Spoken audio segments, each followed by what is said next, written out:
Hello everyone, নতুন একটা mini ব্লগে তোমাদের অনেক অনেক স্বাগত। আজকে হচ্ছে আমাদের কোচিতে দ্বিতীয় দিন। আজকে আমরা ঘুরতে যাব মুন্নার। তো আমি সকালবেলা 6টার সময় উঠে চান টান করে পুরো রেডি হয়ে গেছি। তো এখন বাজে হচ্ছে 7:30। এখন আমরা নিচে ব্রেকফাস্ট করতে যাব। দেবাঞ্জনও প্রায় রেডি। এখন ব্যাগপত্র গোছানো চলছে, গাড়ি এসে নিচে দাঁড়িয়ে আছে। আমরা 8টার মধ্যে বেরিয়ে যাব। চলো তাহলে নিচে ব্রেকফাস্ট টেবিলে দেখা হচ্ছে। ব্রেকফাস্টে বুফে আছে, ব্রেড বাটার জ্যাম, উপমা, সাম্বার, ইডলি, পুরি আর ঘুগনি। আমি আর মা তো এখানকার সাউথ ইন্ডিয়ান খাবার কিছুই খাই না, তাই আমরা পুরি আর ঘুগনি খাবো। আমাদের ড্রাইভার দাদা এসে গেছে, গাড়িতে মালপত্র তোলা হয়ে গেছে। এবার আমরা যাব মুন্নারের পথে। আর দেখো রাস্তায় কি সুন্দর সুন্দর ছাতা দিয়ে ডেকোরেশন করেছে। আর এটা হচ্ছে চার্চ। এখানে তো প্রচুর চার্চ, তাই এই যেই চার্চগুলো সুন্দর সুন্দর দেখতে লাগছিলো সেই চার্চগুলোর ভিডিও নিয়েছি। মুন্নার হচ্ছে পাহাড় আর জঙ্গলে ঘেরা একটা জায়গা। আর এই যে আমাদের পাহাড় শুরু হয়ে গেছে, আমরা আরও ওপরে উঠবো। মুন্নার তো কেরালা রাজ্যের মধ্যেই, আর কেরালা হচ্ছে চারদিকে সবুজ আর সবুজ, তাই কেরালাকে গডস ওন কান্ট্রিও বলা হয়। এরপর আমরা চলে এসেছি চেয়াপাড়া ওয়াটারফলসে। ওয়াটারফলসটা বড় হলেও কিন্তু জল খুব ছোট। তো ছিল এখানে প্রচুর রোদ, তাই জন্য আমরা কোনো ফটো টটো সেভাবে তুলতে পারিনি। এরপর আমরা চলে গেছিলাম হচ্ছে স্পাইস গার্ডেনে। স্পাইস গার্ডেনে যাওয়ার সময় টিকিট কেটে ভেতরে ঢুকতে না ঢুকতেই আমাকে বললো যে এখানে ফটো তোলা যাবে না, তাই আমি ক্যামেরা বন্ধ করে দিলাম। আর স্পাইস গার্ডেনে হচ্ছে সমস্ত রকমের গাছ, মশলাপাতি এসবের গাছ আছে, সেগুলোই আমাদের বোঝাচ্ছিল যে কিভাবে কি হয় কি না হয়। তারপরে সেখানে ঢুকে আমরা অনেক মশলাপাতির জিনিসও কিনেছিলাম। অনেক বেলা হয়ে গেছিলো, তাই একটা রেস্টুরেন্ট দেখে আমরা লাঞ্চও করে নিলাম।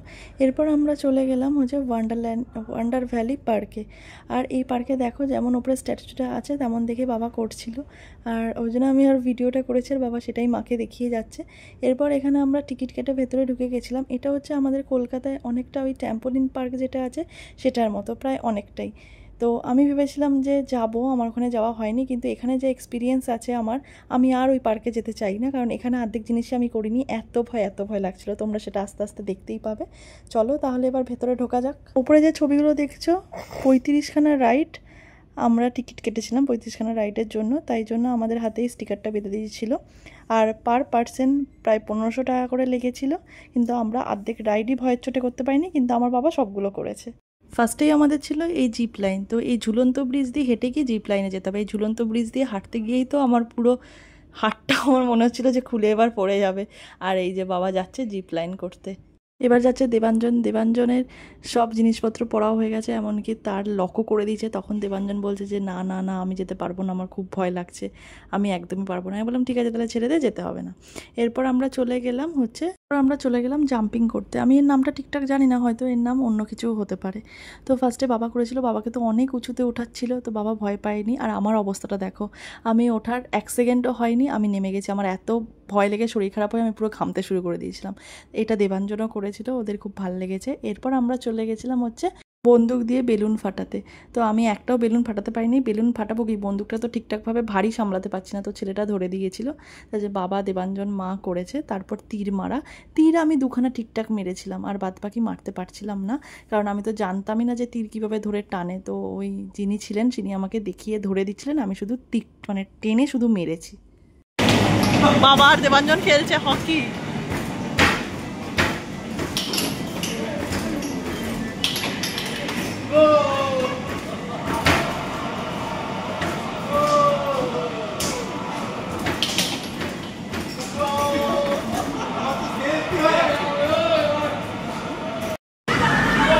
না মারো মারো মারো, হ্যাঁ ওরম করে মারো।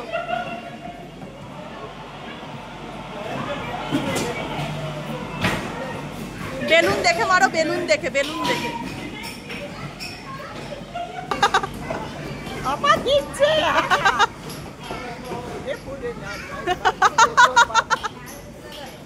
ওই দিক দিয়ে না পড়ে যাও।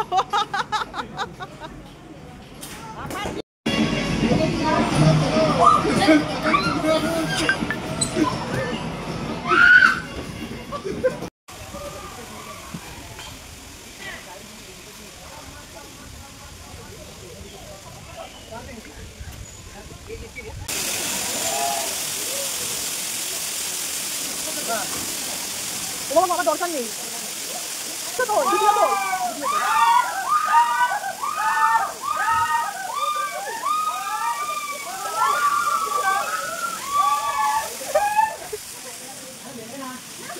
আমার দরকার নেই এটাতে ওটা।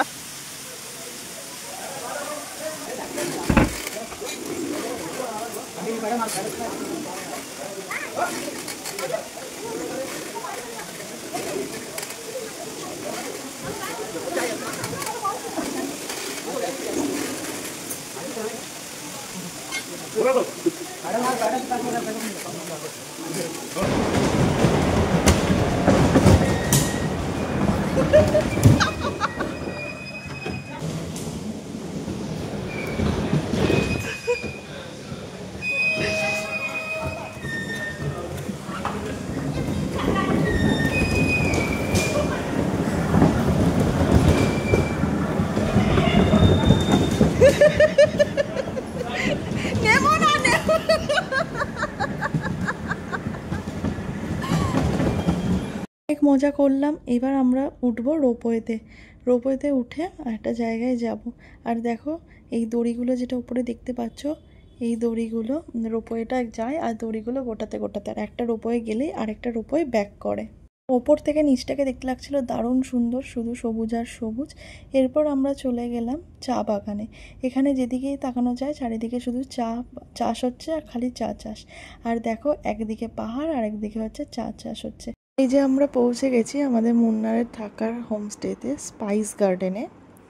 তো এখানে ঢুকতে ঢুকতে প্রায় 7টা বেজে গেছিলো আর এখানে ছিল প্রচুর ঠান্ডা। আমাদের প্রথম দিন মুন্নারের এটা হোটেল, এটা ছিল ফ্রন্ট ভিউ, ওটা রিসেপশন আর এখানে গাড়ি পার্কিং হয়। তো ঠান্ডা, মানে প্রায় 13 ডিগ্রি দেখাচ্ছে। তো এখন 8:30 মতো বাজে। আমরা নিচে রেস্টুরেন্টে খেতে যাচ্ছি রাতের ডিনার। কালকে কোচিতে গরম ছিল, কিন্তু আজকে মুন্নারে এসে প্রচুর ঠান্ডা। রেস্টুরেন্টে মিউজিক বাজিয়ে সবাই গান গাইছে, তারই আওয়াজটা পাওয়া যাচ্ছে। ঠান্ডার জন্য হোটেল থেকে বনফায়ার করেছে আর মিউজিক বাজিয়ে সবাই নাচ করছে। হোটেলটা ছিল খুব সুন্দর, রাত্রিবেলা বলে বোঝা যাচ্ছে না, পুরো একটা গ্রাম্য গ্রাম্য পরিবেশ আর অনেক বাজঝাড় ছিল। তো তোমাদের সকালবেলা নিশ্চয়ই আমি দেখাবো, তখন আরও ভালো করে তোমরা দেখতে হবে। চলো তাহলে রেস্টুরেন্টের দিকে যাওয়া যাক। রেস্টুরেন্টে ঢোকার ডান দিকে একটা সুইমিং পুল ছিল, তো সেটাই দেখাচ্ছি আমি। তো ভেবেছিলাম যে পরের দিন সকাল সুইমিং করব, তো করতে পারিনি কারণ বৃষ্টি শুরু হয়ে গেছিলো আর মুন্নারে প্রচণ্ড ঠান্ডা ছিল, সেটা করা সম্ভব ছিল না। তারপর আমরা চলে গেলাম রেস্টুরেন্টে, আমাদের দিয়ে দিয়েছে। এখন তাহলে আমরা খাই, আবার দেখা হবে অন্য কোনো ব্লগে। কালকে আবার আমাদের তাড়াতাড়ি সকালবেলা বেরোতে হবে। টাটা।